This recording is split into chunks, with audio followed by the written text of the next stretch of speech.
দুপুরবেলা 2টো বাজে। আমি কি করব, চলে আসি সেই লনের ওখানে ঘোরাঘুরি উঠে গেলাম। 4টে আর বাজে না, 4টে বাজে না। কিছুক্ষণ পর দেখছি এক দাদা একখানা চেয়ার নিয়ে আসছে, আর এক দাদা গাড়ু গামছা টামছা নিয়ে আসছে। বুঝলাম এইবার আসছে। তারপরে আর কয়েকজন লোকে কি নিয়ে আসছে সামনে একটাই করবেন। তারপর দেখি ঠাকুর আসছেন, আর তার সঙ্গে প্রায় 5-7 জন লোক। ঠাকুর তো নর্মাল হয়ে হাঁটছেন, কিন্তু ওই লোকগুলো দৌড়চ্ছে। এই যে গজেন্দ্র গমন যাকে বলে, তার হাতি যখন চলে দেখবেন, হাতি তো নাই যে মনে চলে, কিন্তু তার সঙ্গে যারা যাকে দৌড়তে হয় হাতির সঙ্গে এটা দেখবেন। তাই ঠাকুর সেই অবস্থা, ঠাকুর হাঁটতে লাগলে থপ থপ থপ থপ হাঁটছে, আর সঙ্গে যারা আছে মানে কি ঠাকুর আসলেন, এসে ওখানে দাঁড়ালেন, চেয়ারটায় হাত দিলেন, আমি পাশে দাঁড়াচ্ছি। ঠাকুর বসলেন, সবাই বসে পড়লো গাছের পরে, আমি বসে পড়লাম পাশে। আবার সমস্ত সন্ধ্যায় আসলো, ঠাকুর উঠে গেলেন। উঠে গিয়ে পদ্মার পরে কতগুলো কটেজ আছে, সেই কটেজ দিকে বসলেন। ওদিকে নদীর হাওয়া আসছে, নদীর ওই পদ্মার অনেক দূরে সরে গেছে, তারই হাওয়া আসছে। আর এদিকে সব লোকজন বসে আছে, নিচে উঠে বসলাম, আমি বসলাম। আবার ঠাকুর অনেক কথা তো বলেন না, কখন নীরব, কখন থাকছেন, এদিক দেখাচ্ছেন, ওদিক দেখাচ্ছেন। আবার সেই রাত 9টার এবার উঠতে পারি।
জয় গুরু রিতায়নী ইউটিউব চ্যানেলে আপনাকে স্বাগত, অভিনন্দন, শ্রদ্ধা, প্রণাম ও পবিত্র রানন্দিত জয় গুরু জানাই।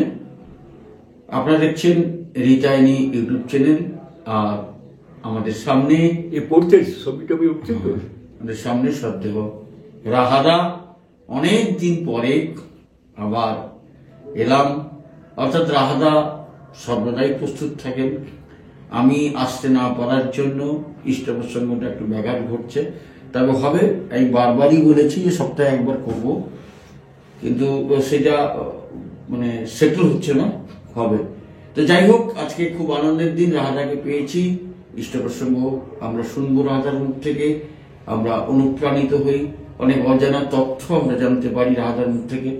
কারণ তিনি দর্শন করেছেন, দীর্ঘ 25 বছর তিনি সঙ্গ করেছেন, এবং তার অভিজ্ঞতা, তিনি এখন শতবর্ষে পদার্পণ করেছেন। তার অভিজ্ঞতা আমাদের কাছে চলার পথেও আমরা সব মিলিয়ে রাহাদাকে প্রণাম জানাই এবং পরমপিতার আতুল চরণে রাহাদার সুদীর্ঘ জীবন এবং সুস্বাস্থ্য প্রার্থনা করি। জয়গুরু রাহাদা, আমরা ঠাকুরের কথা শুনব আপনার মুখে, আমরা ইষ্ট প্রসঙ্গ শুনব।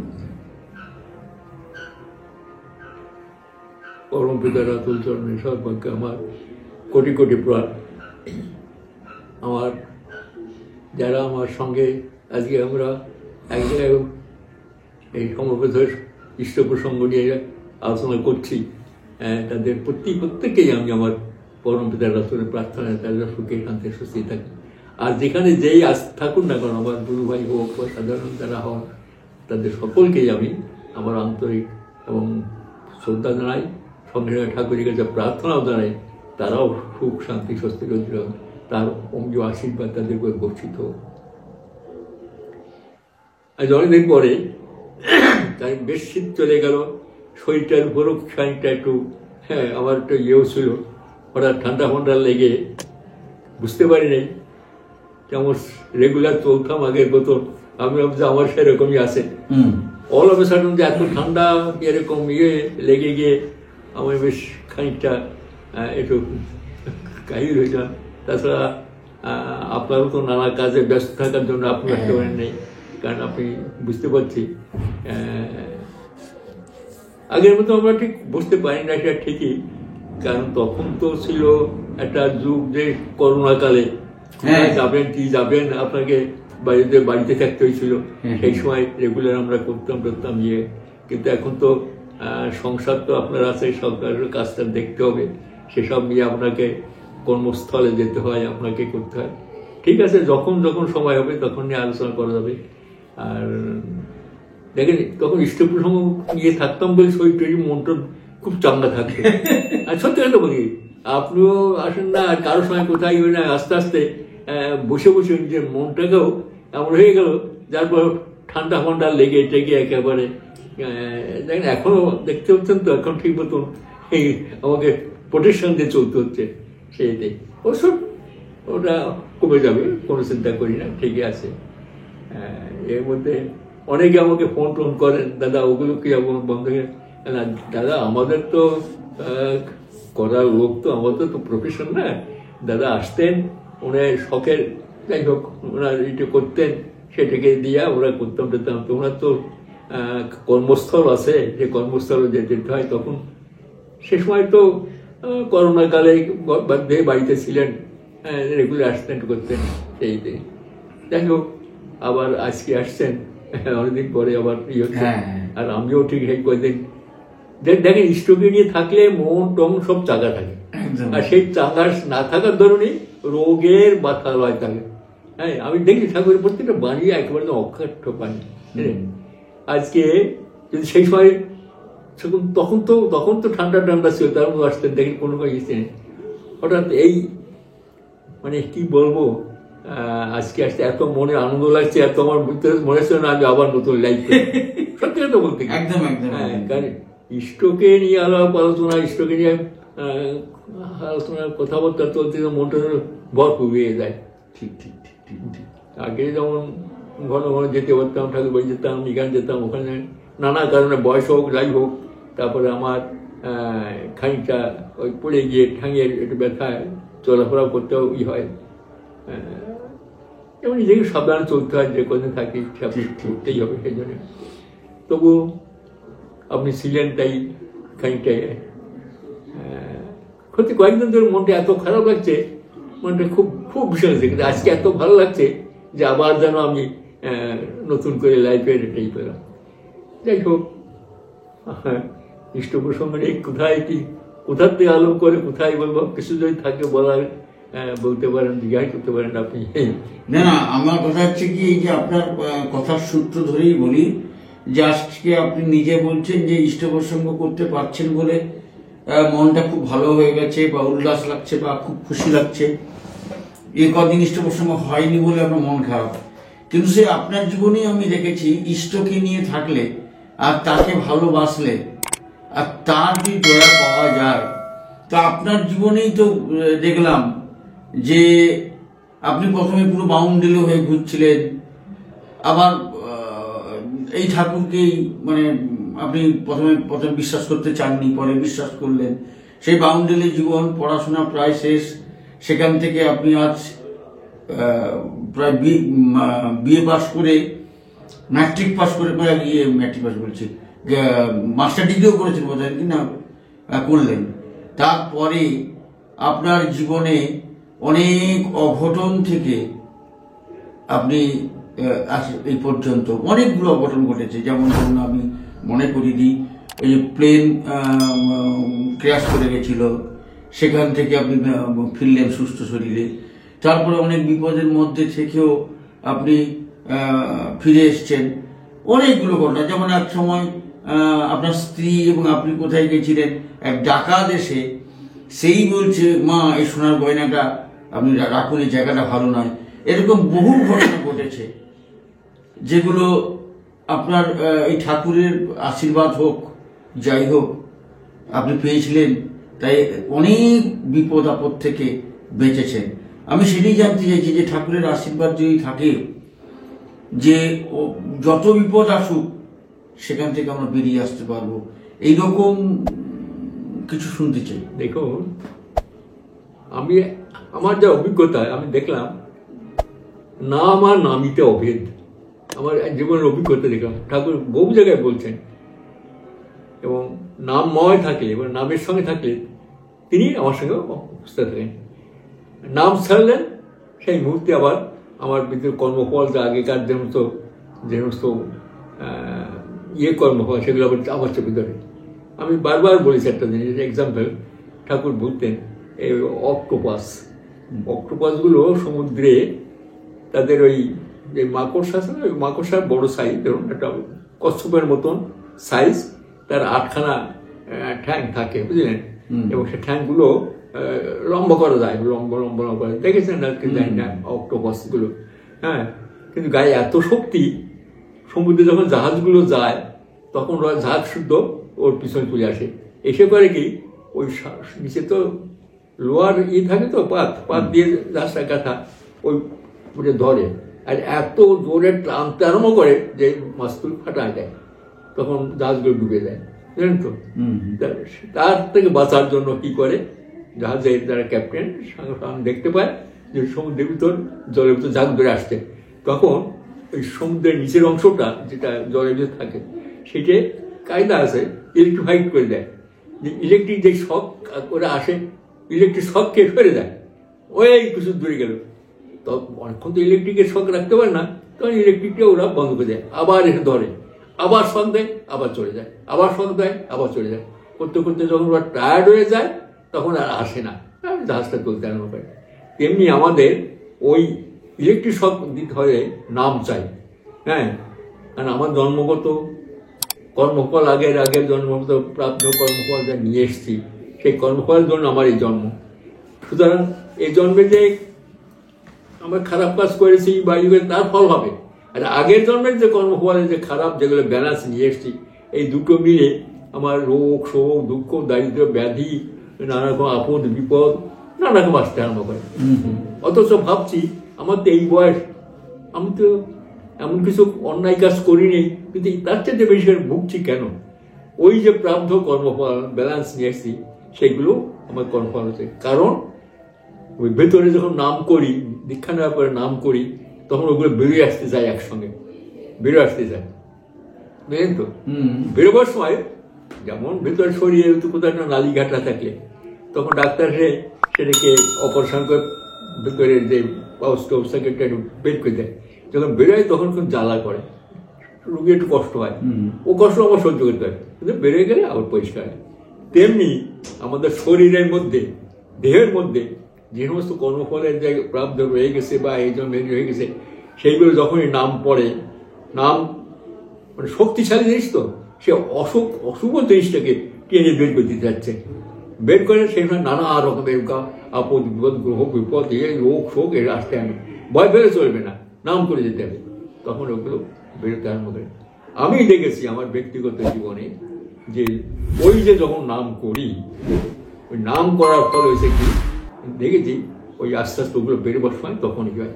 আর সেই সময় হয়তো অনেক বড় বড় কর্মফলের জন্য হয়তো বিরাট কিছু একটা ঘটে যেত, সেটি আর ওই পরম পিতার দয়ায় ওই নামের প্রভাবে ওটা ঘটতে পারে না, আস্তে আস্তে সরে গেল।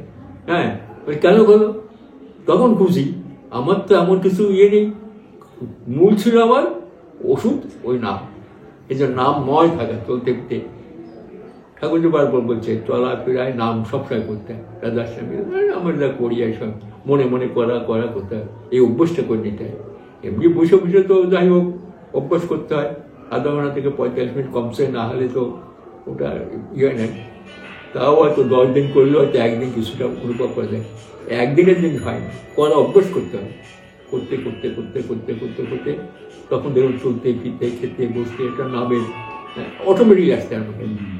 আমার জীবনে আমার ব্যক্তিগত কথা আমি বলে দিচ্ছি, কারণ ওটা অনেকটা, আজকে আমার এত বয়স হয়েছে, আমি তো ধরুন আজ 80 বছরের হতে চললে আমি দীক্ষা নিয়েছি। ঘাত প্রতিঘাত সংঘাতের মধ্যে থেকে এই নামের একটা কিছুটা মানে চলতে ফিরতে করার একটা খানিকটা তা ভুলে যায় খানিকটা গিয়ে। তা ওই যে ঘটনাগুলো ঘটেছে আমার জীবনে সবটা আমি তো ভাবি ওই ওই নামের প্রভাবে তিনি করেছেন। নামটা নামিয়ে অভিজ্ঞ, তিনি করাইলেন, আমার কিছু করার নেই, সব তিনি করেছেন। একাধিকবার, বহুবার, বহু জায়গায় অন্ধকার মানে ঢুকে গেছি অন্ধকার জগতে। আচ্ছা, ঠাকুর কিন্তু টেনশন বের করেছে, আমার গার্জেন আসলেও লাগবে বলে বন্ধু বান্ধবের সঙ্গে অন্ধকার এতে। কারণ আমি যে দেখেছি, আমি দেখি তারা তো ওই এত মানে কি বলবো স্বভাব চরিত্র আপনারা পড়ে থাকতে পারেন। শরৎচন্দ্রের নানা রকম বইটি আছে, অনেকের লেখা আছে যে বর্মা দেশে সেখানে গেলে ছেলেরা ভালো থাকে না, ছেলেরা হয়ে যায়, এরকম আর কি নানা কারণ আছে। কারণ সে দেশ সত্যি তাই, এই মতো তো ইয়ে নেই। কারণ দেশটা তো নারী প্রধান দেশ, তো মেয়ে বেশি ছেলে কম, সুতরাং মেয়েরা সবসময় মানে পুরুষদের একটা আকর্ষণ করার চেষ্টা করে নানান দিক থেকে, খাওয়া দাওয়া এরকম একটা হিসেবে। কিন্তু তার মধ্যেও তো আমি পরমপিতার দয়া, সে কেমন করে টেনে এসে কয়েকটা গল্পও করেছি আমি আপনার বহু বলার সঙ্গে। আমি যখন শিক্ষকতার কথা, সেই সময় আমার এর ব্যাপারে 2-3টে ঘটনা ঘটেছে, কিন্তু আমাকে টাচ করতে পারিনি। কেমন ঠাকুর টেনে এসছে, মানে ঠাকুরের বিরোধী যে সমস্ত বিবাহ নীতি, প্রতিলম্বী, আমার কয়েক ক্ষেত্রে প্রতিলম্বী একেবারে অবিধারিত, সে নাহলে হবে না, এরকম বিয়ে হয়ে যাচ্ছে। কিন্তু কেমন করে ঠাকুরের কোথায় গুছিয়ে নিয়ে এসছেন, আমার হাতও দিতে দেয়নি। তাই ভাবি এগুলো কেন হলো, ওই যে তাকে নিয়ে চলতাম সেইটা। কারণ একবার আমি বলেছি তো আমার বিষয়ে, মানে আমি তো পরবর্তীকালে ম্যাট্রিক পর্যন্ত পড়াশোনা করে পরীক্ষা দিয়েছি কলকাতা বিশ্ববিদ্যালয়। তার পরবর্তীকালে যা পরীক্ষা যতগুলো দিয়েছি, আইএ হোক, বিএ হোক, এমএ হোক বা অন্য যে সমস্ত পরীক্ষাগুলো সমস্ত প্রাইভেট দিয়েছি অনেক কাল পরে, মানে আমার কর্মজীবনের ভিতরে। সেই সময়ে নানা কারণের ধরুন হয়তো একটা মেয়ের সঙ্গে আমাকে খুব যোগাযোগ করতে হয়েছে, কারণ আমার বইপত্র ছিল না। একটা মেয়ে আমাদের ছাত্রী ছিল এককালে, সে প্রাইভেট পরীক্ষা দেবে ঠিক করেছিল বাংলাদেশ থেকে ইন্ডিয়ান অ্যাম্বাসির থ্রু দিয়ে। আমি যোগাযোগ করে তার সঙ্গে পরীক্ষা পড়াশোনা করতে পারি। তার বই, আমার বই টই নেই, ওর বই টই পড়তে যেতাম। যেতে অজ্ঞাত সারে কেমন করে সেই মেয়েটার সঙ্গে, মানে এক জায়গায় থাকলে যা হয়, থাকতে তার সঙ্গে আমার একটা ক্লোজ সম্পর্ক হতে লাগলো। এমনকি সেই বাড়ির সেই মেয়েটি একা, তার বাবা মার একমাত্র মেয়ে, তাদেরও খুব ইচ্ছা যে আমাকে ওই বাড়িতে তারা তার মেয়ের সঙ্গে বিয়ে দেবে। পরীক্ষা চোখে দিলাম একসঙ্গে, এবং আমি বরং কোনো ক্ষেত্রে বই তাকে বুঝতাম। সেই একসঙ্গে পরীক্ষা দেওয়াতে সে পাস করলো, আমি ফেল করলাম। হ্যাঁ, তখন বড় কষ্ট হলো, ঠাকুর আমার ছাত্রী এই তাদের পড়ায় সে পাস করলো আর আমি ফেল করলাম, এটা কেন হলো? ঠাকুর বা তখন একটা ইয়ে হলো, বুঝতে পারিনি তখন তো অনেক ঠাকুরের প্রতি ইয়ে নেই। কিন্তু যেহেতু ঠাকুর কিনে চলতাম, বাড়ি করতাম, ঠাকুর জানেন কি হবে। তারপরে সেই বাড়িতে যেহেতু সবাই লোকে টোকে একটু বয়স করতে লেগে, ছাত্রী পাস করে আপনি ফেল করেন, কেমন মাস্টারমশাই, এই নানা রকম চারদিক থেকে আমার কিছুদিন স্কুল যাওয়া বন্ধ করলাম। পরবর্তীকালে আবার যাই হোক আবার স্কুল যেতে লাগলাম, চলতে আবার পরের বছর পরীক্ষা দিলাম একা। তারপরে ওই মেয়েটির সঙ্গে আমার এখন সম্পর্ক নেই, কাজকে বাড়ি যেতাম না। যাই হোক মেয়েটি তাই ইন্ডিয়াতে চলে এসে কোন কলেজে ভর্তি হয়ে বিয়ে পড়বার জন্য আসলো। আমি পরের বছর পরীক্ষা দিলাম নিজে, সেবারও খুব ভালো রেজাল্ট করলাম। মানে আগের বছর ধরি ওইরকম রেজাল্ট হতো না, খুব ভালো রেজাল্ট হলো, ভালোভাবে পাস করলাম। করার পরে আমি ভাবতাম ঠাকুর বুঝে, ঠাকুর তুমি আমাকে ফেল করালে, আবার তুমিই পাস করালে, এই পাসটা মানে আমার খুব ইয়ে, কারণ আমার তো নেই, কেন করলে? চিন্তা করতে যাই হোক করতে হঠাৎ একদিন যেন ভিতরে জেগে উঠলো, তাই তো ঠাকুরই করাইছেন, ফেলও করেছেন আবার পাসও করেছেন। কারণ ওই মেয়েটি, ওরা হচ্ছে ব্রাহ্মণ মুখার্জি টাইপের, আমরা বসে হবে না, একটা প্রতিলম্বী হতো, হ্যাঁ। অবিধারিত প্রতিলম্বী হতো। ঠাকুর তার থেকে কেউ রঙ্গ বাঁচিয়ে আনছে আমার সাথে, তার সঙ্গে এরকম অনেক কয়েকটা ঘটনা আছে। তা দেখে তাকে নিয়ে চললে আমার কিছু করা লাগে না, তিনিই করান। ঠিক। তখন ভগবান ঠাকুর, আমি তো জানি না, তো ওই নাম একমাত্র ইয়ে সম্পর্ক, কোনটা ভালো কোনটা মন্দ আমিও তো জানি না, কোনটা ডিসিশন নিতে হবে আমি জানি না, তিনি করে দেন। ঠিক। একবার দেখেন কতগুলো জিনিস আছে। দুর্গাপুরে আমি তো চাকরি করি, দুর্গা করতে করতে ঠাকুরের দয়াতে একটা ওখানে শ্রীমন্দির করার একটা পরিকল্পনা হলো, এবং আমার উপর দায়িত্বটা বেশি পড়লো। আমি সবাইকে নিয়ে চলতে এই করব। কোনো ক্ষেত্রে টাকা দরকার, টাকা না হলে হবে না, এখনো তো সাত ঢালাই করতে হবে, 1 পয়সাও নেই, কিছু নেই, ওটাই লোকের কাছে নিতে লোক আর দিতেছে, মানে একটু হয়ে গেছে। সাধারণ আয় করে কত দেবে কি ভাবতে ঠাকুর করতে হবে কাজ, তোমার দায়িত্ব। আমি খুব পরিণাম করতাম যে কী করে টাকাটা আসবে, কেমন করে আসবে। একদিন এরকম একটা অবস্থা হলো, জমিদার থেকে আরম্ভ করে আমি অনেক টাকা দিয়েছি, আর টাকা নেই, কিছু নেই, কি করা যাবে। সেদিন এসে বলছে ছাদ ঢালা যাবে, আজকে প্রায় 30,000 টাকার দরকার হবে, কোথায় এখন এই লেবারদের দিতে হবে না, আর উপায় নেই, একটা পয়সাও নেই, কত লোকের কাছে কোথায় একবার কি করবে।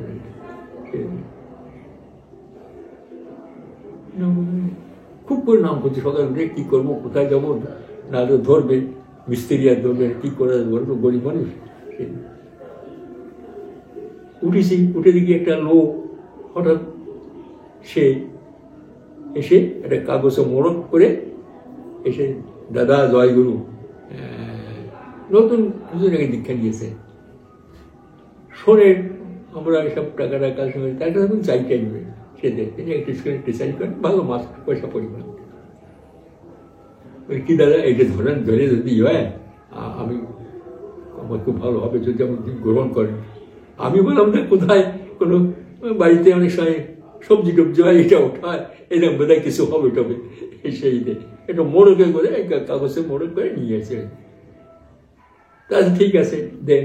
আমি তো যত্ন করে নিয়ে মাথায় উঠলাম, যেমন করি, হয়তো সবজি টবজি হবে, পরে খাওয়া যাবে। তারপরে দিয়ে রেখে সামনে রাখতেছি, হঠাৎ মোড়কের একটা খুলে গেছে, দেখি হয়তো নোট। দেখলেন তখন ওই নোটগুলো 5 টাকার নোট আছে, 10 টাকার নোট আছে, আবার 100 টাকার নোট, এরকম বিভিন্ন রকম নোটের আর কি করে না, ভালো করে বাঁধা না হয় বুঝতে। আরে ওরে বাবু কিসে, ওই যে আপনার আমি তো দিতে পারি না, সবাই দিচ্ছে, দয়া করে কত আছে বলে, আমি বলি নাই, আমার স্ত্রী এটা ওটা দিয়েছে, দিয়ে আসো এখনই সকালবেলায়। ওরা তখন খাইনি, সকালে চাও খাইনি। বললাম উড়ে দেখি 5,000 টাকার মতো, 5,000 টাকার মতো সেই কালে। এই ভাবি কখন কোথায় কি করতে হবে, কোন জায়গায় যেতে হবে, কোথায় যাবে। আমি নাম করছি, নাম করে দেখছি এই জায়গায় ও জায়গায় কোথাও যাই, গেলাম এক জায়গায়, পেলাম সেখান থেকে, মানে তার ইচ্ছা। আবার যিনি হয়তো প্রমিস করেছেন দেবেন, তিনি হয়তো দিলেন না, বলে আচ্ছা পরে দেখবো, এরকমই সব তার, আমাদের করার কিছু নেই। দেখলে তাকে নিয়ে চললে সেই সব করেন, সংসার দায়িত্ব কাছে সেই। এই তো আপনার ছেলে পরীক্ষা হয়ে গেছে, হয়ে গেছে না, এই যে ছেলে পরীক্ষা গেল, চিন্তা করো না, আমার তো তুমি দেখো, তোমার করার নিয়ে আমার তো কর্তব্য, আমি যা দিতে হয় দিচ্ছে, তুমি দেখো যে করার করে দেবো। ভালো করলো মন্দ তিনি করলো, জানি সব তার তো মঙ্গল আছে একদম। এই সেদিনে গত বছর এই 10 তারিখে আমাদের ডক্টর জীবন রায় ওই যে আইছিল গত বছর এখানে সব, আপনি তো তাকে নিয়ে ঘুরলেন টুরলেন, তার বাড়ির মাও আইছিল। কি দুর্ভাগ্য, সে কয়েকদিন আগে মারা গেল, এই গত 5 তারিখে বোধহয় মারা গেছে। হঠাৎ ফোন টোন করি না, হঠাৎ একদিন ফোন করছি, দেখি কেমন আছে, কারণ তো ঠাকুর বাড়ির সঙ্গে যুক্ত, ঠাকুর বাড়ির কথা শোনা যাবে। দাদা আপনি ফোন করলেন, আমার ভিতরে আজকে অনেকদিন পরে ভিতরে একটু লাইভ পেলাম বাড়ি। আপনার মা তো মানে আমার স্ত্রী আইসিইউতে আছে, আইসিইউতে আজকে প্রায় 21-22 দিন হলো। কি হয়েছে কি বললো, আসতে খুব ডিপ্রেসড হয়ে আছে। লাঞ্চে কি একটা হয়েছিল, মানে জীবন চক্রবর্তী স্ত্রী। হ্যাঁ, জীবন চক্রবর্তী ওই গতবার আসলো না উৎসবে, যাকে নিয়ে গেলেন, তার যে বাড়ির স্ত্রী, তার স্ত্রী। এই যে আমাদের সঙ্গে বক্তৃতাও দিল এখানে, এই মাতৃসমাজের বক্তৃ দিল না, ওই মাটি সকালবেলা আপনি নিয়ে গেলেন, আবার নিয়ে আসলেন আগের দিন ঘুরে, সেই মাটি চলে গেছেন এই 5 তারিখে। হঠাৎ কয়েকদিন আগে ফোন করেছি, দেখে আবার ফোন করে দেখি, কারণ ও ডিপ্রেসড হয়ে গেছে। কারণ স্বাভাবিক, 2 ছেলে আছে, 2 ছেলে বড় হয়েছে, তবে এখন বিয়ে হয়নি কারো, সংসার মাটি একা হয়েছে। তা যাই হোক, আবার ফোন করতে গেছি, ফোনটা বেজে যাচ্ছে, কিছুক্ষণ পরে ছেলে এসে ধরলো এই 5 তারিখ, মানে মা গতকাল চলে গেছে 12টার সময়। খুব কষ্ট লাগলো। যাই হোক, চোখে ভাসছে, আমি আর কি বলবো, তো অত ছেলে মানুষ তো, যাই হোক আমার তো করে। তবে শুধু এইটুকু বলতে পারি, পরম পিতা কোনটা মঙ্গল কোনটা মঙ্গল আমরা জানি না। কারণ আমার বাড়ি, আমার স্ত্রী যখন চলে গেল, সেও তো ওরকম, তার সে তো প্রায় 48 বছর 49 বছর একসঙ্গে করছি। আর এটা তো ছেড়ে দিলে আমার তো জানি নাই, সে আমার সঙ্গে সঙ্গে সব সময় ঘুরে বেরোতো সব জায়গায়, যেত একবার ইচ্ছের মতো দেখতো আমাকে, মানে আমার কোথায় খেতে হবে, কোথায় দেখতে হবে, কোথায় বসতে হবে, কোথায়। খুব ভালো লাগে। সামন্ত একটু জানে বলে সেদিন সামন্ত আমাকে নিয়ে এসছে, আমি জানি আপনার কোথায় কী করে, খুব সার্ভিস হয়েছিল। আর সপ্তমীদের মধ্যে খুব ইয়ে ছিল, প্রত্যেককে একবার নিজের ছেলের মতন দেখতাম। কারণ তার যখন কয়েকবার সন্তান নষ্ট হয়ে গেল, ঠাকুর গেলে কাঁদছিল।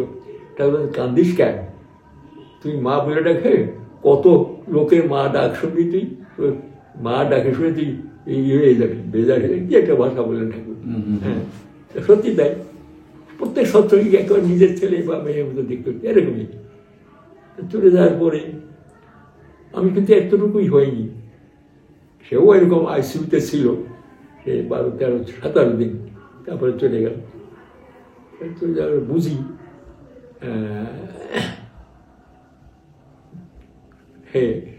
এটা কি আছে কি জানেন তো, রামায়ণ গানে শুনেছি আর কি, লক্ষণের শক্তিশাল হচ্ছে। তো শক্তিশালে যখন শক্তিশালের এটা বের করে নিয়ে আসলো, সেই শেলটা তো 3টে খণ্ড হয়ে গেল। কোথায় থাকবে, কোথায় থাকবে, ওই রামায়ণের যে রামায়ণ গান গায়, তখন বলছে ঠিক আছে আমি স্থান বেছে দিচ্ছি। দৈববাণী হচ্ছে 1 খণ্ড থাকবে ভ্রাতৃর শোক, যাদের ভ্রাতৃ শোক হবে, কারো বলতেও পারবো না, কিছু কোনো মনটা ফেটে যাবে, তার ভিতর যাবে সেই শেল, ভ্রাতৃ শোকের যে শেল, কষ্টের যে দুঃখ, সেই থাকবে। একটা থাকবে পুত্র শোক, সন্তান মৃত্যু হয়ে গেলে তার যে শোক, সেই 1 খণ্ড। আর 1 খণ্ড স্ত্রী বিয়োগ, 1 খণ্ড তার কাছে বড় আর কিছু অত ভিতরে হয়েছে।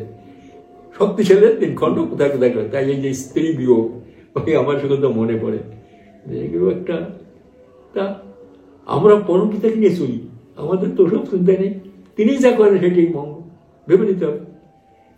তারপরের দিন আজ ফোন করলাম দুর্গাপুরে, আমরা একসঙ্গে সৎসঙ্গে করি, একসঙ্গে করতাম, খুব কর্মঠ লোক, কর্মকর্তা। তিনিও কিছুদিন বুঝে উঠে তিনি মারা গেলেন, তাই কেউ তাকে শ্মশান করেছে। তো পরপর দুটো সব খুব অত্যন্ত পরিচিত, প্রত্যেকটা কোনো লাগে বুঝি, তাই ভাবি এগুলো তার ইচ্ছা। কারণ আমার সঙ্গে যারা, আমি যাদের সঙ্গে কাজ করেছি বা যাদের সঙ্গে নিয়ে গেছে, আমার আগে সব প্রায় চলে গেছে। তাই গুনছিলাম দুর্গাপুরে,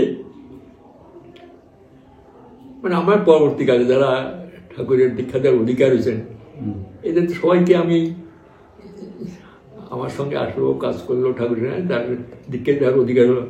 তাই গুনে দেখছি প্রায় 14-15 জনের মতন তারা চলে গেছে। হ্যাঁ, আমার পরবর্তীকালে 14-15 জন তাই চলে যাচ্ছেন, সময় আসছে তার তিনি নিয়ে যাচ্ছেন, কেমন তো। তা আমি কেন থাকি আবার ভাবছি নিশ্চয়ই আমাকে দিয়ে ঠাকুর কোন কাজ আছে, নাহলে এতদিন থাকলো না। আমার দাদা, যাই হোক দাদা দিদিরা না ভাই বড়, আমার ছোট যারা ভাই বা ভাই ঠিক তারাও তো চলে গেছে, হ্যাঁ চলে যাচ্ছে। তাই ভাবি যে এগুলো সব তার ইচ্ছা, আমি দুঃখ করে লাভ নেই, আমার কষ্ট করে লাভ নেই, আমি কেন করতে যাবো। আমার যখন কালকে একজন কোনো কোথাও ছিল একটি মায়ের সঙ্গে বেলঘড়িয়েতে, সেইতে আমি দেখেন আমি ই করি না, তার যখন ইচ্ছা হবে চলে যাবো, নিয়ে যাবেন চলে যাবো, কারণ আমারও তো কাজ আর বাকি আছে, কিছু করতে হবে, কি না কি তিনিই জানেন। সুতরাং তাকে নিয়ে চলতে গিয়ে সেজন্য নাম নাম ধ্যান বড় জিনিস। আর এই কর্ম, শুধু নাম ধ্যান করবে, সঙ্গে কর্ম না করলে নাম ধ্যানের ইয়ে বোঝা যাবে না, তাই না। একটা কর্ম কিছু করতে হবে, ইষ্টকর্ম। কর্ম বলতে সে তো অনেক কর্ম আছে না, সে কর্ম বা করেন ইষ্টের সঙ্গে যোগযুক্ত যে কর্মগুলো, ইষ্ট প্রতিষ্ঠা ইষ্ট স্বার্থের জন্য যে কর্ম, সেইটাই তো কর্ম, তাই না। ঠিক। যাই হোক, আজকে আমরা ছেলে পরীক্ষা দিয়েছে পরম পিতার আতুল চরণে, আমি সবসময় প্রার্থনাই করতাম, জানি যে পরীক্ষা দিচ্ছে এই ক্ষেত্রে তার ইচ্ছা যা হবে সেরকম করবে, করার মানে। সেজন্য আপনি হয়তো আজকে খানিকটা রিলিফ হয়ে আজকে ইষ্টকর্মে আসলেন, তার সে পিতা হিসেবে যা করণীয় করছেন, মা হিসেবে যা করবে। আর আমার সে কারণ পরম পিতা জানেন কি পরীক্ষা দেবে, কেমন করে দেবে, এর পরবর্তীকালে কোথায় যাবে, সব তিনি করে রেখেছেন। ঘাত প্রতিঘাত সংঘাত না হলে জীবন তো গড়ে ওঠে না, ঠিক। ওটারও দরকার আছে। যেসব ছেলেমেয়েরা ছোটকালতে ঘাত প্রতিঘাত সংঘাতের মধ্যে বড়ায়, তারা জীবনে সিজনটি আসে, ভয় পায় না, ঠিক আছে। নাহলে অল্পতে ছোটকাল থেকে বাবা মার তালি দিয়ে চলছে, তালি দিয়ে এসছে, আর সব বুঝতে দিলে পরে গিয়ে এসে খাইয়া যাবে, কোথায় যাবো কি যাবো। আজকে আমি সত্যি কথা বলছি, মানে সেই জীবনে আমি যে আমার জন্ম যে পরিবারে বা যে পরিবেশে, সে তুলনায় আমার বাড়ির অন্য ছেলে মেয়েরা কেউ এরকম পরিবেশে মানুষ হয়নি। তারা মোটামুটি যাই হোক তাদের লেখাপড়া, চলাফেরা, বিয়ে, সংসার, মোটামুটি তাদের কোনো নিজেদের বসে চিন্তা করতে হয়নি। কিন্তু আমার জীবনটা পরবর্তীকাল যেমন করবো, নিজের করে নিজেকেই দাঁড়াতে হয়েছে, নিজের ইয়েতে স্টেটে। দারিদ্র যে কি সেটাও বুঝেছি, অনাহারে থাকার কষ্টটাও বুঝেছি, আবার খুব প্যারেশাসে নিয়ে থাকা তাকেও বুঝেছি। সব সুযোগ পেয়েছি জীবনে, সব দিকে রাষ্ট্রপদ দেখলাম। আজকে আমার 80 বছরের সৎসঙ্গের জীবনে এটা দাঁড়িয়ে দেখলাম যে না, তাকে নিয়ে চলা সবচেয়ে আনন্দ। এই আনন্দের সঙ্গে কোনো কিছুই মিলবে না, তিনি আমাকে চালান আনন্দময়, তাই না। আনন্দ লাইফটা আলাদা। এই যারা তাকে নিয়ে চলে না, তাকে নিয়ে বুঝতে পারে, সে অনুভব করতে পারবে না। আমাদের ভিতরে ভিতরে অত অনুভব করছে, যে এক্সপ্রেস করতে পারছে না, যে তাকে নিয়ে চলতে গিয়ে কত আনন্দ, কত তৃপ্তি, কত ইয়ে, ঘাত প্রতিঘাত সংঘাতের মধ্যে করছে। আর তিনি কেন হচ্ছে এখন একটু ঘাবড়াই না, একটু ঘাবড়াই না, হবে যা হবার হবে। একদম। এই তো আপনি তো জানেন, কয়েক বছর আগে, এই কত সাল জানি, 2020 সালে এই আমি পড়ে গেলাম, পড়ে গিয়ে যে আমার ঠ্যাং ভেঙে গেল। তখন আমার বয়স 87 বছর, ঠ্যাঙে ভেঙে গেছে। আমাকে তো নিয়ে যাচ্ছে, নিয়ে কলকাতায় ওই সে দেখালো ডাক্তারকে, ডাক্তার বলি ইমিডিয়েট ওই নার্সিংয়ে ভর্তি হয়ে যান, কাল সকালে অপারেশন করা হবে। তা নিয়ে গেছে, সন্ধ্যে হয়ে গেছে, নার্সিং ওই গাড়িটা ঢুকেছে, অ্যাম্বুলেন্সটা। তা সেখানে করতে করতে ওদের নাম টাম লিখতে লিখতে ইয়ে গেছে, কাজল নিয়ে গেছে, কাজল তো সব দিক থেকে কোথায় দিক থেকে লেখা টেখা করে রেখেছে। এদিকে ওই আমি তো শোয়া নিছেই গাড়ির মধ্যে অ্যাম্বুলেন্সে, আর ওরা লেখালেখি করছে অফিসের বেলাতে। তো কাজল কোথায় ওদিকে গেছে, অর্ধেক লিখে কাকে ফোন এসছে, তাকে ফোন করছে, তখন লিখেছে বয়স কত, তা বলছে ওদের নেই কেন, আমি তো আমার বয়স 97। আরে বয়স কত, আমি হাসতে 97, আপনি হাসতেন, আবার বয়স 90, হ্যাঁ 97। একটা লোক ওই সব দেখতেছে, আপনি হাসছেন, ওই বই গেছে 97, আর দুঃখ করার কি আছে?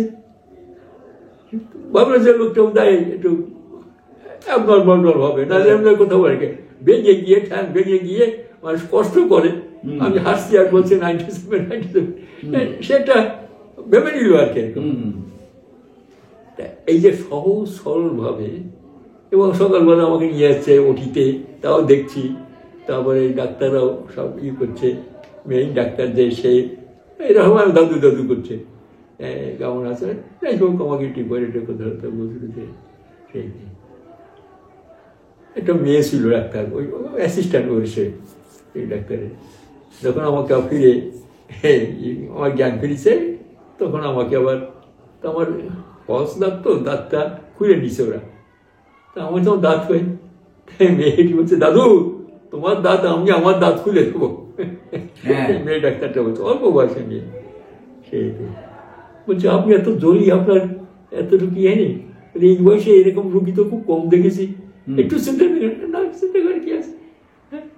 তো বলছে আমাদের সোজা সহজ হলো যে এনার মনের বলটা, মনের ভাবটা এত, অবশ্য ডাক্তার সৎসঙ্গের সঙ্গে এখানে অ্যাটাচড। শুনেছেন সেই ডাক্তারের দাদাও একজন অর্থোপেডিক ডাক্তার, বাইরে করে থাকে, তিনিও নাকি আমার সৎসঙ্গী এবং নাকি ঋত্বিকের পর্যায়ে, যাই হোক কিছু জানেন তিনি, সৎসঙ্গে খুব অ্যাটাচড, ওই বাড়ি থেকে ওনার সঙ্গে যোগাযোগ করে দিলেন। তো উনি বলছেন যে এই থেকে এরা সৎসঙ্গী, তো এই বয়সেও উনি কেমন জলি, এত জলি। বেরিয়ে আমি ইয়েতে আসি, যখন ভর্তি করেছে, ভর্তি করার সময় ওদের একজন নিউট্রিশন আছে, কেউ বড় ডাক্তার, একজন মেয়ে ডাক্তার, তিনি সন্ধ্যের পরে এসছেন, শুনেছি আমি নিরামিষ খাই, আমাদের নিরামিষ কী হবে, তা বলছে আচ্ছা আপনি রাত্রে কী খাবেন, সকালে কী খাবেন, লিখতে এসছেন, লিখে নিয়ে যাবে, মানে এই বেডে কী দেবে। আমি শুনেছি আপনি তো ইয়ে ভেজিটেরিয়ান, বলছে দেখুন কোনো অসুবিধা হবে না, আমাদের এখানে ভারত সেবাশ্রমের সন্ন্যাসী আসে, রামকৃষ্ণ মিশনের সন্ন্যাসীরা এখানে এসে থাকেন, সমস্ত ব্যবস্থা আমরা করে দিই, কোনো অসুবিধা নেই, আপনার কী কী খাবেন, কী খাবেন, কোথায় খাবেন, সব সেই ব্যবস্থা করা হবে, আর সম্পূর্ণ কমপ্লিট নিরামিষ করে। এমন সময় ডাক্তারবাবু সন্ধ্যেবেলা আবার দেখতে এসছে, এসে অপারেশন হবে তো, উনি দেখে বলছে শুনুন শুনুন, ওনাকে ওই রামকৃষ্ণ মিশন বা ভারত সৎসঙ্গের সেই সন্ন্যাসের সাথে মিলাবেন না, উনি হচ্ছে সৎসঙ্গের ঋত্বিক, বুঝলেন তো, সৎসঙ্গের ঋত্বিক, উনি কি পছন্দ করেন, ওনার কি দরকার, ওনাকে জিজ্ঞাসা করে নেন, কারণ ওর সঙ্গে মিলাবেন না, ওর সঙ্গে মিলাবেন না। দেখুন কোথাও সে ইয়ে জানে যে ওনার সঙ্গে মিলাবেন না, কারণ রামকৃষ্ণ মিশন সন্ন্যাসীরা তো মাছ টাছ খায়, ভারত সৎসঙ্গে হয়তো খায় না, কিন্তু ব্যাপার হচ্ছে তাদের যে সন্ন্যাসী জীবনের ইয়ে বা এই যে এরা পাকা গিরি, অথচ এদের খাওয়া দাওয়া চাল চলন সব আলাদা, কারণ বিশেষ করে রীতি কেটে দাঁড়িয়ে থেকে, তো উনি কি খাবেন কি খাবেন সেটা ঠিক আছে। ঠিক সেই সময় আমাদের কাজল ঢুকিছে, বলছে না এমনি তো এখানে খাওয়া লাগে, আপনারা অ্যালাউ করবেন, আমাদের পাশে মন্দির আছে, সৎসঙ্গের মন্দির আছে, সেইখান থেকে খাবার আসবে, ওনার খাবারটা সেখানে দিয়ে যাবে, ওই আমাদের 68 মিটার স্ট্রিট থেকে, সূর্য স্ট্রিট থেকে, ওখান থেকে খাবার টাবার ওরা, আচ্ছা আচ্ছা ঠিক আছে, তা বলছে ঠিক আছে, যদি চা দিয়ে খাবেন তো, আমি বলি তা চাটা খাবো, দেখবেন সেটা খুব ইয়ে না, খাওয়া দাওয়া আমাদের খানিকটা গিয়ে একটু পেয়ে যখন গেছি তখন যাই হোক। তো দেখেন বাইরের যখন তো লোকে এই যে একটা প্রচার হলো সমস্ত নার্সিংহোমের মধ্যে, খুব বড় নার্সিংহোমটা, সব অর্থোপেডিক ডাক্তার রুগীরা থাকে ওখানে, সব হাড় টাড়ে ভাঙাচোরা। আবার ওই ডাক্তার হচ্ছে ইস্ট বেঙ্গল ক্লাবের ডাক্তার আর কি, ইস্ট বেঙ্গল ক্লাবের ভাইস প্রেসিডেন্ট কি একটা হবে, এসআর ডাক্তার। ওনার এই কথাটার জন্য আর আমার প্রতি দেখেন অনেকে ওখানে ডাক্তার, নার্স, তারপরে অ্যাটেন্ডেন্ট যারা ছিল, সন্ধ্যের পরে ঠাকুরের কথাটা শোনার জন্য আসতে, এবং ভালো যাজন হলো। এবং একজন ডাক্তার স্বামী স্ত্রীর জন্য, ওই জায়গায় তারা ডাক্তারি করে স্বামী স্ত্রীর জন্য, তারা দীক্ষা দেওয়ার জন্য প্রস্তুত হলো। এবং আরও একটা নার্স স্টাফ, তার স্বামী বাইরে কোথায় কাজ করে, তার স্বামীকে একবার নিয়ে আসলো, আমার সাথে আলাপ করালো, ওরাও দীক্ষা। পরবর্তীকালে একজন ঋত্বিককে ওখানে বলে দিলাম, তারা গিয়ে দীক্ষা টিকা দিয়ে আসবে করেছিল। এবং সন্ধ্যেবার ঠাকুর কথা শুনতে আসতো সব। মানে 5 দিন পর্যন্ত ওখানে ছিলাম। তারপর দেখছি এখানে তো অসুবিধা যায় না, কমাকমার 68-এ ওখানে আমাকে নিয়ে আসলো। তা এই যে ওইটুক সময় কিছু না, এই আমাকে এই যে অপারেশন হওয়া, পড়ে যাওয়া, এও একটা যাতনের হয়ে গেল, ভালো একটা যাতন হয়ে গেল একদম সেইতে। এবং দীক্ষা হলো, মানে ইয়ে করে এগুলো তার কাছ থেকেই করেন একদম। সত্যি কথা বলতে কি, কালকে আমাকে ফোন করছে একটি মা, সেইতে, দাদা আপনি যে হাসতে পারেন এইটাই আমার শুনে খুব হয়েছে, এই বয়সে হাসান কি করে? আমি বলবো না করেন আমার কে, তো বলছে যে আপনি কি ঘরে চলাফেরা করেন, হাঁটতে পারেন? আমি তো 1 তলা 2 তলা 3 তলা ছাদও ঘুরি, রাস্তায় রাস্তায় রাস্তায় মাঝে মাঝে ঘোরাঘোরা করি, রাস্তায় গাড়ি টাড়ি চলে বলে বেশি চলাফেরা করি না। কোথায় গিয়ে বলছে না, এখানকার ইয়ে তো, বিশেষ করে এই অল্প বয়সের ছেলেমেয়েরা যে বাইকে চড়ে বা স্কুটিতে চড়ে, ওদের কোনো ঠিক ঠিকানা নেই। এই যে রাস্তায় দেখি তো, রাস্তায় আমরা চলে, কোথায় গাড়ি বাস চালাতে বলতে কে জানি, খুব ইয়ে লাগে, সেই জন্য খুব বেশি চড়ি না রাস্তায়। রাস্তায় হাঁটতে হাঁটতে আগে ওই পর্যন্ত চলে যেতাম, ওই লং গেটে, আবার এইদিকে হাঁটতে হাঁটতে চলে যেতাম। মোটামুটি চলি করে, সব তার ইচ্ছা। আর একটা কি আছে, আমি নিজের কথা নিজে বলি না, একটা সিক্রেট কথা কিছু, কারণ জানি আমি একা একা থাকে যখন ভিতরতে আমার নাম বেরিয়েছে, আমার ওই মনে মনে নাম করি বা গুনগুন করে গান করি। ঠাকুর একদিন বলছিলেন যে, ঠাকুর আমার তো হয় না, একজন যে হচ্ছে ওই যে গুনগুন করে গান করিস না, ওই গুনগুন গানের সঙ্গে ওই নাম গান করি, গুনগুন করে দেখবে করতে করতে একদিন উপোস হয়ে যাবে, তখন আর গুনগুন হবে না, আপনি আপনি লাগে সুর করি। যেমন জানেন অনেকে দেখেন বাথরুমে গান করে, বাথরুমে মনের আনন্দের থেকে সে গান জানে না, কিন্তু মনে মনে গান গেছে, বাথরুম সিঙ্গার যাকে বলে। সেরকমই ঠাকুরকে চলতে চলতে বাথরুম রাস্তা অভ্যাস করতে করতে একটা অভ্যাসও পরিণত হয়ে যায়।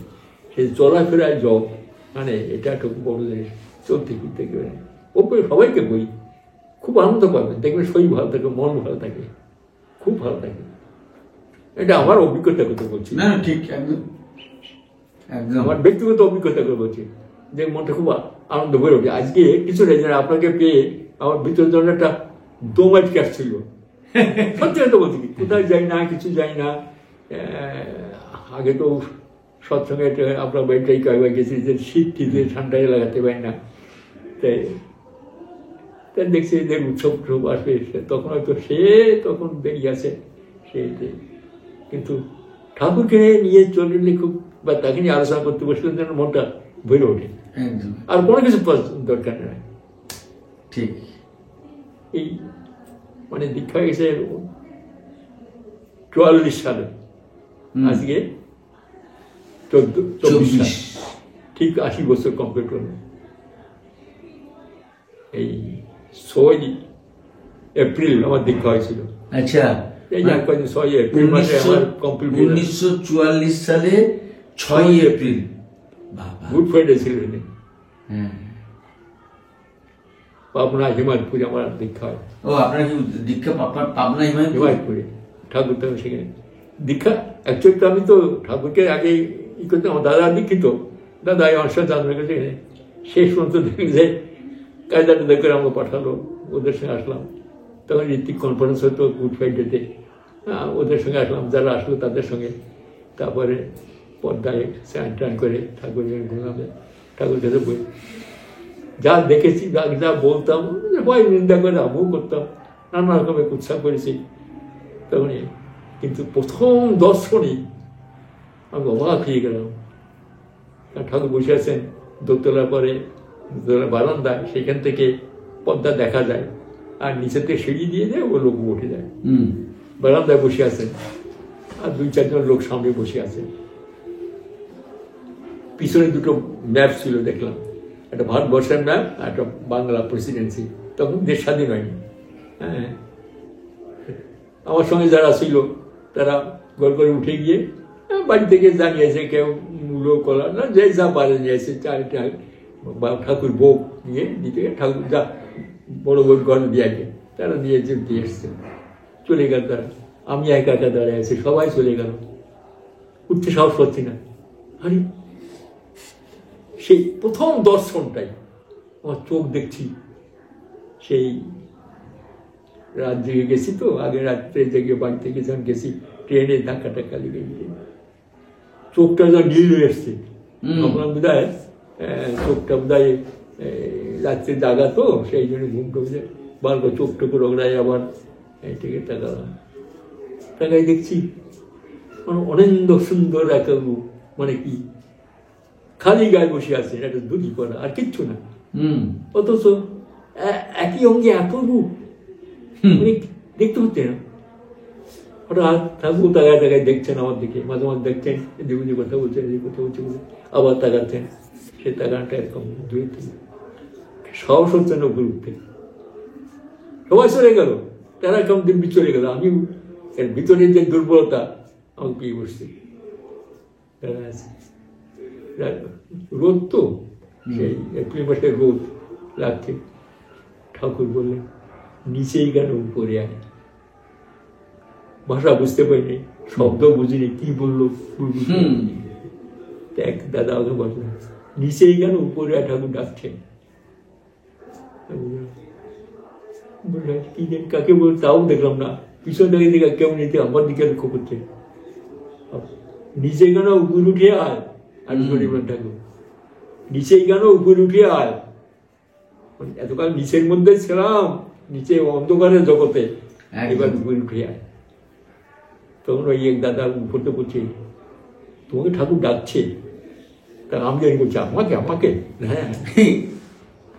তারপরে আমি আস্তে আস্তে উঠতে আরম্ভ করলাম। উঠলাম সেটি যে আছে রগগুলো, রগ ধরে ধরে হাত পা কাঁপছে। আমি এত দুর্বল, সবাই দেখি গেট গেট উঠে গেলেন, আমি উঠতে পারছি না কেন, পা কাঁপে কেন, হাত কাঁপছে না, এরকম। ঠাকুর বেডুকে তাকাও, তামাক খাচ্ছে না, তাকাচ্ছে না। উপরে গিয়ে তাকায় দেখলাম পিছনে আমাকে যারা নিয়ে গেছে তারা কেউ নেই। কটকাটে প্রণাম করলাম, কেন দেখি বলে প্রণাম করছি। হ্যাঁ, তাকায় দেখলাম, বসলাম, তাকায় দেখি আরে মানে এত একই অঙ্গে এত রূপ, পুরুষ মশে এত রূপ থাকে। আহা, চোখ দুটো যেন একারে যে হরিণের যে চোখগুলো টানছে, আকর্ষণ করছে, যাকে দেখছে সমস্তটা যেন আকর্ষণ করে নিচ্ছে। যে না দেখি সে বুঝতে পারবে না তার চোখ, চোখ দুটো হা করে তাকে আছে। গলার স্বরে এত মিষ্টি, কনে আনি রে, ভালো আসিস তো, মানে এই যে কথাগুলো দুটোটারই কথা, সবাই প্রাণ কেড়ে নেয়। মানে এত মধুর বচন, এত তার চোখের চাহনি, মানে সমস্ত জগৎটাকে আকর্ষণ করছে। যত পাপ তত পাপি সবাই কেটে নিয়ে যাচ্ছে। হ্যাঁ, এদিক ওদিক কখন যে কে আসছে, কখন কি বলছে তাকে আমি শুধু তাকাই আছে।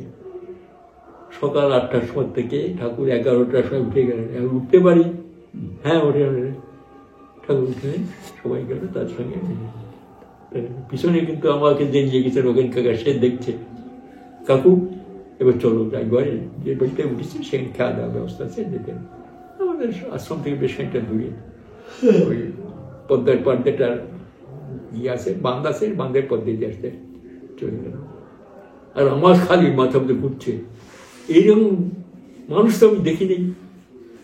এত আপন জন, এত আপন করে দুনিয়াটা যেন তারা আপন হয়ে গেল। আমি যে প্রেমে পড়ে গেলাম, first love at first sight, শেক্সপিয়ারের কথা, প্রথম দর্শনই প্রেম। খাওয়ালো, সবাই খেতে বললো, খেয়ে দুপুরবেলায় যারা গেছিলেছে ওই মাদুর পেতে বারান্দা শুয়ে পড়ছে, আমি শুয়ে পড়ছি, কিন্তু মন আমার টানছে সেই দিকে। তারপরে আবার সবাই শুয়ে আছে, আমি বেলা 2টোর সময় আবার কাপড় চোপড় পরে, রাস্তা চেনা আছে, ওই রাস্তা দিয়ে হাঁটতে হাঁটতে চলে গেলাম। যে দেখি সেই বারান্দা খালি, ঠাকুর নেই। একটি মা ঝাড়ু দিচ্ছে ওখানে। ঠাকুর কখন আসবে? বাবা, ঠাকুর তো এখন এখানে আসবে না, ওই 4টের পরে এই মাতৃ মন্দির, ওটা মাতৃ মন্দির বলে, ওই বিল্ডিং এর পিছনে একটা লন আছে, বকুল গাছ আছে সামনে, ইয়ে আছে, ওই বকুল গাছের গোড়ায় ওখানে বসেন, ওখানে আসবেন 4টের পরে। দুপুরবেলা 2টো বাজে। আমি কি করবো, চলে আসি সেই লনের ওখানে ঘোরাঘুরি উঠতে লাগলাম। 4টে আর বাজে না, 4টে বাজে না। কিছুক্ষণ পরে দেখছি এক দাদা একখানা চেয়ার নিয়ে আসছে, আর এক দাদা গাড়ু গামছা টামছা নিয়ে আসছে। বুঝলাম এইবার আসছে। তারপরে আর কয়েকজন লোকে নিয়ে আসছে সামনে, এটাই করবেন। তারপর দেখি ঠাকুর আসছেন, আর তার সঙ্গে প্রায় 5-7 জন লোক। ঠাকুর তো নর্মাল হয়ে হাঁটছেন, কিন্তু ওই লোকগুলো দৌড়চ্ছে। এই যে গজেন্দ্র গমন যাকে বলে, হাতি যখন চলে দেখবেন, হাতি তো নাই যে মনে চলে, কিন্তু তার সঙ্গে যারা যায় দৌড়তে হয়, হাতির সঙ্গে এটা দেখবেন। তাই ঠাকুর সেই অবস্থা, ঠাকুর হাঁটতে লাগলে থপ থপ থপ থপ হাঁটছে, আর সঙ্গে যারা আছে মানে কি। ঠাকুর আসলেন, এসে ওখানে দাঁড়ালেন, চেয়ারটায় হাত দিলেন, আমি পাশে দাঁড়াচ্ছি। ঠাকুর বসলেন, সবাই বসে পড়লো গাছের পরে, আমি বসে পড়লাম পাশে। আবার সমস্ত সন্ধ্যায় আসলো, ঠাকুর উঠে গেলেন। উঠে গিয়ে পদ্মার পরে কতগুলো কটেজ আছে, সেই কটেজ দিকে বসলেন। ওদিকে নদীর হাওয়া আসছে, নদীর ওই পদ্মা যখন দূরে সরে গেছে তারই হাওয়া আসছে, আর এদিকে সব লোকজন বসে আছে, নিচে বসে বসলাম, আমি বসলাম। আবার ঠাকুর অনেক কথা তো বললেন না, কখন নীরব, কখন থাকতেন, এদিক তাকাচ্ছেন, ওদিক থাকতেন। আবার সেই রাত 9টার সময় এবার উঠতে পারি, সবার কাছে পড়তে পারি। হ্যাঁ হ্যাঁ, ঠাকুর ডেকে। আবার রাত্রে 9টার সময় রাত্রে থাকলাম। রাত্রে কাকু আমাকে জিজ্ঞাসা করে, ঠাকুরের কেমন লাগলো? খুব ভালো। কাল সকাল দীক্ষাটা নিয়ে, হ্যাঁ নেবো। ওই যে একটা ইয়ে পট করে এতকাল করে, মানে ভিতরে যে অশুভ একটা ইয়ে, সেটা যেতে পারে না, তার দয়া না হলে হয় না, জানেন তো। যাই হোক, এমনি করে 1 বেলা 2 বেলা 3 বেলা 4 বেলা। তারপরে যখন আর লোকগুলো ছিল, তারা বলছে বকাটা ছেলে ওর বাড়ি ফটো দাও, ও দেখাটা কেটে নেয়, এখানকার যত নোংরা কথাটা বলবে যে ওরে হঠাৎ ওর ক্ষমতা আছে ঠাকুর সঙ্গে কথা বলা। আমার মনে তৈরি করে কি কথা নেই। তা ঠিক আছে, কাল সকালবেলা তা কি বলবো কিছু না, তো কয়েকটা প্রশ্ন নিজে নিলাম, মামুলি প্রশ্ন কি উত্তর করে দেবো, যাই হোক। পরের দিন সকালবেলা স্নান টান করে ওই রঙের কাছে গেলাম। ঠাকুর বসে আছেন একা, 2-4 জন ওর সামনে। সেদিন আর ভয় পেলাম, প্রণাম করে। এর আগে কবার চেষ্টা করেছি ঠাকুর সঙ্গে কথা বলতে, কিন্তু সাহস হয়নি, বুক কাঁপে ওঠে। মানে কি বলবো ওরে বাবা, ভেতরে রয়ে গেছে অশুভ সমস্ত কাজ, ইয়ে তো কর্মফল জন্মগত, সেগুলোকে না কাটলে, তার দয়া না কাটলে হয় বুঝে। সেদিনে একার মন হাঁটু গেড়ে ঠাকুর হাত বলবে, কিছু বলবি? আমি তো প্রশ্ন নিয়ে গেছি, কিছু বলতে হবে। ঠাকুর, বাবা না বাবা, আমি দীক্ষা নিতে চাই।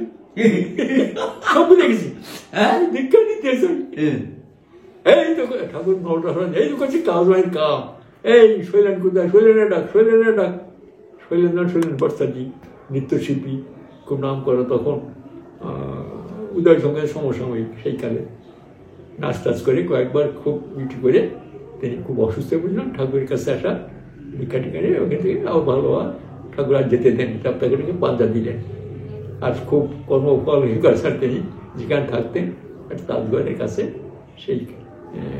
সেখানে বসে নাম ধ্যান করতেন। তো নামের ধ্যানে বসে আছেন। আমার সঙ্গে যে নগেন কাকা ছিল, সে দূরেই গেল, গিয়ে দেখে শুনে ধ্যান করছেন। ঠাকুরের শুনলাম ধ্যানে বসে আছেন, হ্যাঁ অন্য কাউকে ধ্যানে বসে আছেন, তোর সালা কার ধ্যান করে, যা ডেকে নিয়ে, যার ধ্যান করে সেই তো ডাকতে বলা দেয়, ডেকে নিয়ে আমি ডাকছি। সন্ধ্যেকে ডেকে না, সন্ধ্যা আমাকে নিয়ে গেল। সেখানে আমার দীক্ষা হলো আম গাছের গোড়ায় বসে, সে আম গাছের গায়ে একটা পেরেক পোতা ছিল, সেই পেরেকের চক্রবটা নাড়ায়, তার সামনে একটা আসন, দুটো আসন, সেই আম গাছ আমার মনে আছে, আম গাছের গোড়ায় সেই আমতলায় বসে আমার দীক্ষা। ওই আমার জীবন দীক্ষা 6 এপ্রিল গুড ফ্রাইডে, সেদিন আমার মনে আছে 1924। তারপরে চললো ঠাকুরের সেই। এরপরে আমি অনেকবার পাবনায় গেছি নানা কারণে, এত ভালো লাগলো, মানে কলেজ ছুটি থাকলে আমি চলে যেতাম, ওই ছুটির দিন চলে যেতাম। অনেক সময় শনিবারও গেছি, রবিবারও চলে যেতাম, সুবিধা ছিল তখন, ডাইরেক্ট ট্রেন ছিল, সুনাগরে যেতাম, সর্দি স্ট্যান্ড নেবে, ওখান থেকে বাসে যেতে হতো প্রায় 18-19 মাইল। পাবনায় গিয়ে পানবাদ থেকে টাঙ্গায় যেতে হতো, কি মানুষের হেঁটেও যাওয়া যেত। এমনি গেছি, অনেকবার গেছি ঠাকুরে, জানি না। তারপরে পরবর্তীকালে ঠাকুর যখন এখানে আসলেন, সেও আমি প্রথম বাবা যাবো বলে যখনই করলাম, তখন 1947 ঠাকুর আসলেন সেপ্টেম্বর মাসে, আমি গেলাম ডিসেম্বর মাসে মাঝামাঝি, কারণ আমার জাহাজ ছাড়বে ডিসেম্বর মাসের শেষে, সেই ঠাকুর কাছে অনুমতি নিতে গেলাম, সেই ঠাকুর। তারপর জীবন চললো চললো চললো। পরবর্তীকালে যতদিন বাবা গেছে, বছরে একবার করে আসতাম থাকতাম ঠাকুরের কাছে।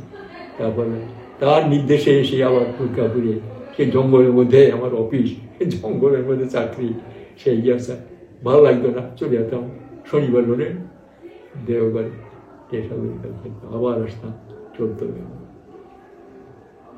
চললো সারাটা যখন 25টা বছর এমনি করে ঠাকুর, একদিন ঠাকুর অন্তর্ধান আমার চোখের থেকে ফেলে গেলেন। প্রথম খুব কষ্ট হয়েছিল, তারপরে আস্তে আস্তে দিলাম না, ওই নাম করলে তো দেখি সামনেই থাকেন। সত্যি কথা বলছি, আমি আপনাকে বলছি আজকে, আমি কিন্তু যেই নাম করতে বসি, ঠাকুর বিভিন্ন রকমের এইগুলো ভেসে আসে, কোন জায়গায় কোন কথা হচ্ছিল, কোন জায়গায় বসে গেল, বড়াল বাংলার ওই প্রান্তে যখন বসতে তখন কী কী কথা হচ্ছে এই প্রান্তে, আবার যখন ঠাকুর ওই পাগলারে বসতেন, পাগলারে বসে কি কথা হয়েছে, ঠাকুর এই জায়গাটা গোল তাবু ছিল ভেঙে, যেটা এখন নাট মন্দির হয়েছে, ওখানে ঠাকুর বসতেন, ওখানে অনেক কথা হয়েছে। ঠাকুরের ওই যেখানে বট গাছ, ওখানে বসছেন, সেখানে আমার সঙ্গে কথা হয়েছে। জ্যোতি আশ্রম অনেক কথা হয়েছে। তারপরে জামতলা ঘরে অনেক কথা হচ্ছে, এখানে কাঁঠাল গাছে যে বসছেন, সেখানে বিভিন্ন জায়গায় ঠাকুর রাস্তায় যখন চলেছেন, অনেক জায়গায় ওই জায়গায় গেছেন, তখন একটা সিন ভেসে আসে, ভাবি কিন্তু আসেন, নেই হয়তো ভাবি না, তিনি আসেন। তাই পরম পিতাকে সবাইকে বলি, হয়তো অনেকে বলেন যে তারা দর্শন করেন, নেই আসেন, ওই নাম চলতে আসেন। আগে প্রথম যেখানে একটু ফিল করছি, এখন বুঝি ওই নাম আর নামতে হবে, তখন যখন দেখেছি, এখন তো দেখি। তাই সবাই নাম করবেন, চলতে ফিরতে করেন, তিনি আসেন, থাকবেন সবার সঙ্গে, নাম ছাড়বেন না। নাম যজন যজন ইষ্টভীতি দেখবেন একটু করে যান, যেমন যেমন দেওয়া আছে। তিনি আমাকে আমার নিজের চিন্তা করতে হবে না, একদম না, আমার সংসার, আমার ধর্ম তিনি করাবেন। আর সমস্ত রাজ্য থেকে দুঃখ তোমার কী করবে, সমস্ত রাজ্যে আছে রয়েছে, তিনি করাচ্ছেন। যত নির্ভর করতে পারেন তত মুক্তি। পরম পিতারা পরিচালনায় আজকে আমার এত ভেতরে খুলে আসছে, কি বলবো আর কি বলবো না। অনেকদিন পরে আসছেন, খুব ভালো লাগছে। যখন সুযোগ পাবেন চলে আসবেন, অন্তত তাহলে আমি লাইফটা একটু ঝাড়াই করে নিতে পারবো।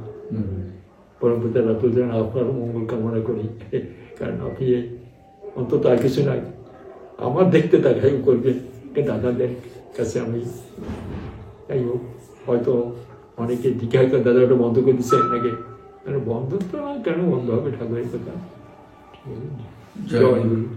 জয়গুরু, খুব ভালো লাগলো, আজ অনেক কথাই জানতে পারলাম।